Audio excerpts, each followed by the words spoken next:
everybody's adding more layers to it. And so you've got 5 guys here, but by the time it's all done, you might have 5 or 6 guitar tracks, maybe 2 or 3 keyboard tracks, the drum track, and a couple percussion tracks.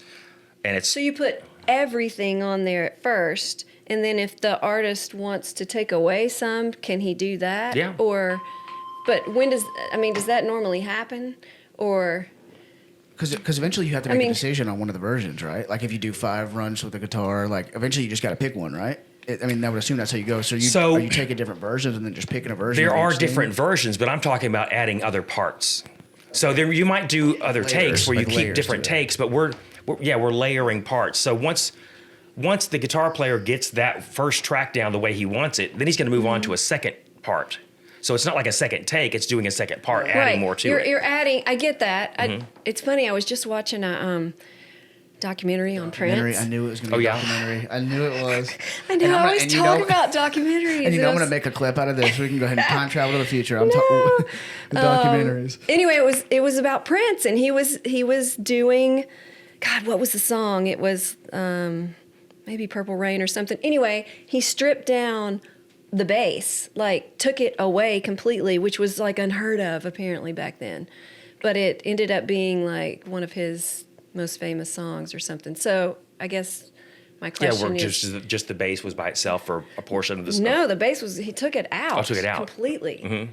And which was strange. I don't know why that was unheard of back then. You always have a bass, I guess, because that's maybe the... Well... the bottom beat, wasn't... You know what I'm talking about. It's the foundation. The foundation of the song. Did he eventually put the bass back in? Did he just take it out for a section? The entire song had no bass? Out, yeah.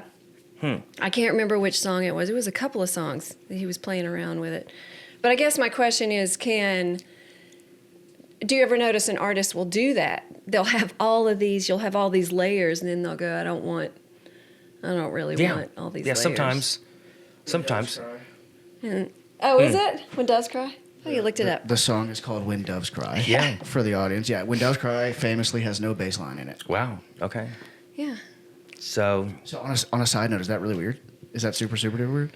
Not if it's musical. I think that you can do whatever you want. You're creating something. It's a creative process. So there's no right or wrong. It's all subjective. I guess I'm just thinking, like if I came in and I was a new artist, and I would probably easily be overwhelmed. Maybe not, because I've written a song, but to get all of that input in, and then in my head I have something else that I want, then do you notice that, will always the musician speak up and say, I know that we've done all this and we've spent so many hours doing this, but I don't want this. I want something else. Yeah, no, that happens. And so my job, even when some other producers come in here, they're working, maybe I'm just the engineer, and they're working with an artist and all the musicians.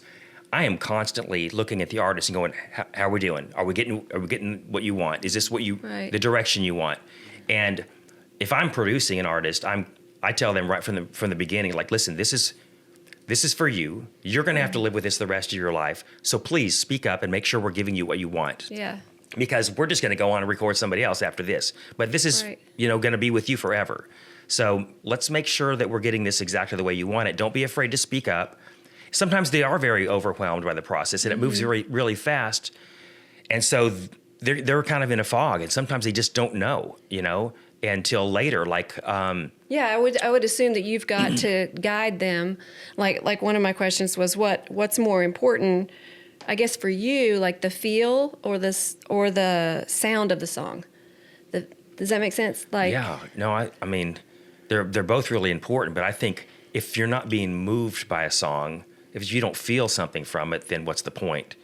So maybe the feel of the song. I want a singer to sing in tune and to have their time right, but I also want to be moved. You want them to have a reason for singing as well. Yeah, so when I produce a singer, a vocalist, I'm all about just getting them to make me feel something. That's the most important thing.